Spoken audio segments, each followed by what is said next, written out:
ദിവസത്തിന് ശേഷം ദേ ലുലുവിലേക്ക് വന്നിട്ടുണ്ട്. വേദയോട് ചോദിച്ചു എന്ത് വേണേലും വാങ്ങിത്തരാമെന്ന് പറഞ്ഞു.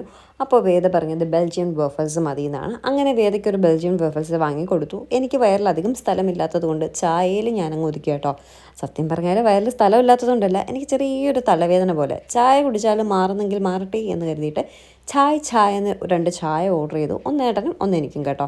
ഏട്ടനൊരു സ്ട്രോങ് ടീ ഓർഡർ ചെയ്തു. ഞാൻ നല്ലൊരു ബിരിയാണി ടീ ഓർഡർ ചെയ്തു കേട്ടോ.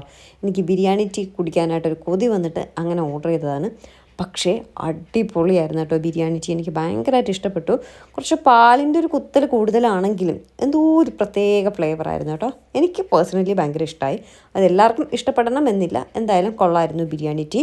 പിന്നെ വേദയുടെ വേഫൽസ് വന്നു. നല്ല വേഫൽസ് ആയിരുന്നു കേട്ടോ. അതും കഴിച്ചു. വേദ എന്തോ ന്യൂട്ടല്ല വേഫൽസോ അങ്ങനെ എന്തോണ് ഓർഡർ ചെയ്തത്. എനിക്ക് ന്യൂട്ടല്ല പൊതുവേ ഇഷ്ടമല്ല, പക്ഷേ വേദയ്ക്ക് ഇഷ്ടം. എന്നിട്ട് ഞങ്ങൾ നേരെ ഹൈപ്പർ മാർക്കറ്റിൽ കയറി ഒരു കുഞ്ഞു ഷോപ്പിംഗ് നടത്തി.